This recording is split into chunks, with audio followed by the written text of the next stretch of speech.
Hey guys, I'm Tom, a Tech Chap, and have a look at this. It's the brand new LG OLED Evo G4. I've got the 65-inch model wall-mounted here, and it is very nice. But it's also 11 years of LG's hard work and research culminating in this guy. They've been making them for 11 years.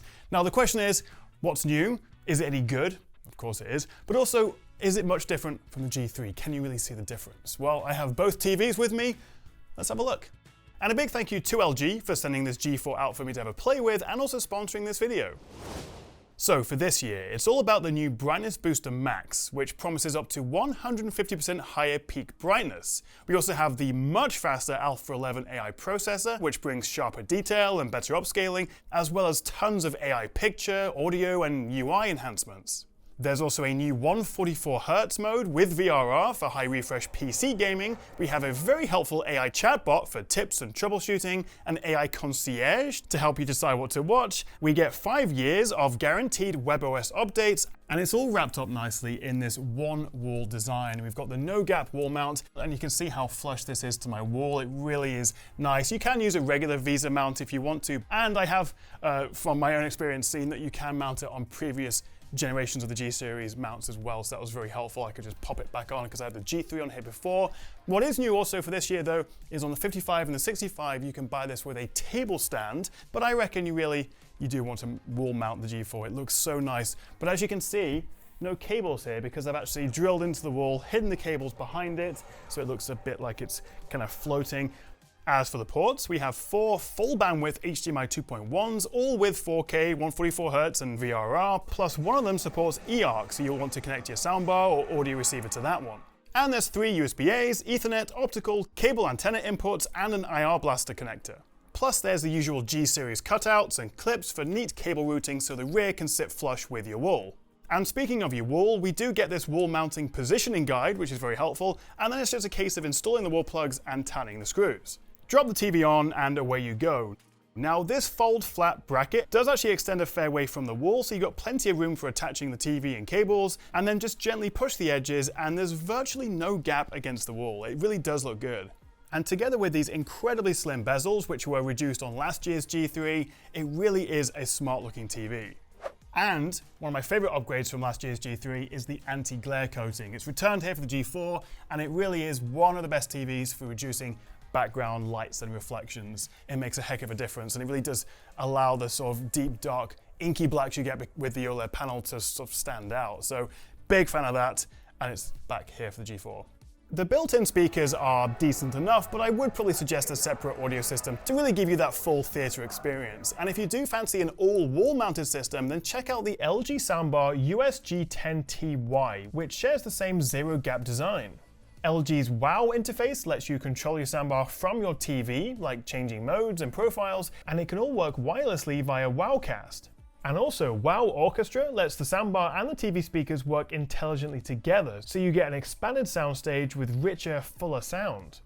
Now, if you've used an LG TV from the past few years, this will all feel very familiar, and the setup is nice and straightforward. This is running LG's latest WebOS 24 software, and it's just a case of choosing which apps you like to download, and then probably turning on AI Picture Pro and AI Sound Pro modes in the general settings, although I'll come back to this in a second. And while you're there, I might also suggest turning off the energy saving option to unlock the full brightness of the TV. Now, as you would expect, the image quality in this thing is just incredible, and even just straight out of the box, it looks really, really good. You don't have to do anything. There are lots of picture modes to choose from, and we'll talk about that in a second, but obviously one of the key selling points of this is being an OLED TV. Self-lit pixels, all 8 million of them, can turn themselves on and off. So blacks look pure black, and there's no blooming or light bleed from brighter areas. And as OLED can display so many colors, they're bright and saturated, but still accurate. So last year's G3 already got pretty bright, but now with the G4 we get Brightness Booster Max, which is LG's own light control architecture. And this brings up to 70% higher full screen brightness and up to a whopping 150% higher peak brightness. So we're talking smaller highlights like clouds and reflections and bursts of bright light. So it can really make the screen just pop that little bit more. But as a whole, the screen is also noticeably brighter than the G3, but as I say, it's particularly those sort of small elements. And the best bit, if you have a bigger house and a big enough wall to put it on, the 83-inch version now gets the Brightness Booster Max tech, whereas last year that topped out at the 77. So that is very good news if you are eyeing one of these fancy TVs, but in the bigger sizes, although the 97 still doesn't get it. The G4 also gets a new professional mode under the dynamic tone mapping option, which gives you full brightness control for HDR content by using AI to dynamically adjust the tone mapping. If all of that goes over your head, don't worry, you don't have to use it, this is more for professionals. Now I mentioned LG's been making OLED TVs for 11 years, but they've also been making the processors, the chips that have been powering these and all the features including the AI upscaling. Now this year, with the G4, we have their brand spanking new Alpha 11 AI processor, which does far too much stuff for me to list in this video, but one of the key things is AI Picture Pro, which handles the AI super upscaling to fine-tune the resolution and the detail, and alongside AI Director, which dynamically controls colors and contrast to make the most of each preset. And you can see more detail and smoother upscaling with it turned on. And it's a similar story with the AI Sound Pro, which creates virtual surround sound, and it's smart enough to dynamically control your sound depending on what you're watching. And it even uses AI to make voices clearer in noisy scenes via their voice mastering.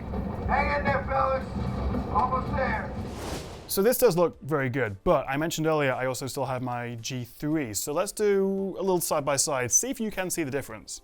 Now obviously both look great, but straight away you can see the Brightness Booster Max on the G4 is doing its job. So this is in vivid mode, which I probably wouldn't use every day, but you can see while it's brighter overall, it's especially so with highlights like reflections and light sources. And it's not a small difference either, which is amazing given the G3 was already far brighter than the G2 and even the C3. And so it also means that we get better dynamic HDR, as the higher peak brightness allows there to be more detail around highlights. We're also seeing more detail in textures and a little bit less blur, and this isn't just a case of upping the sharpness in the settings, as there's no extra image noise here. It's very impressive stuff.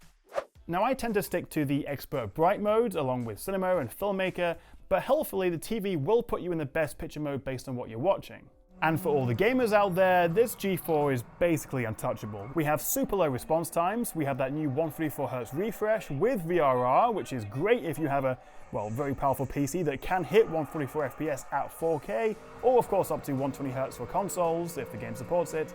Firing up your Xbox or your PlayStation, it will automatically go into game mode to reduce all the background processing and give you the lowest response times. And we get the game dashboard along with the more detailed game optimizer, which gives you access to gaming picture profiles, VRR, refresh rates, dynamic tone mapping for HDR, and a whole lot more.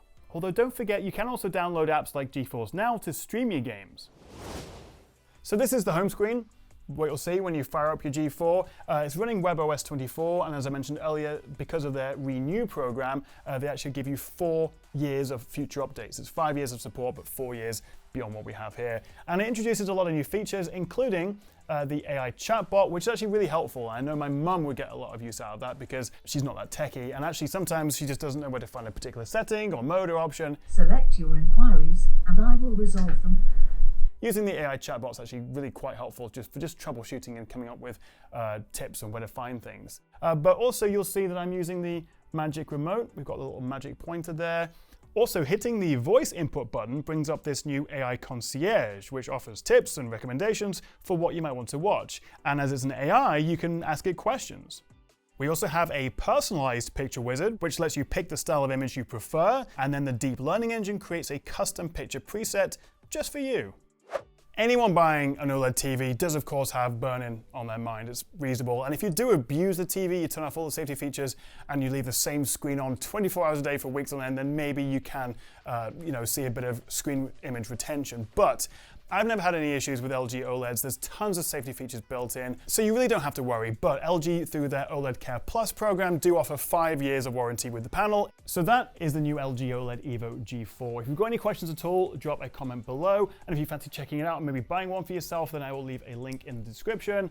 And it is an absolutely fantastic TV. But what do you make of it? Let me know in the comments below. Thank you so much for watching, and I'll see you next time right here on the Tech Chat.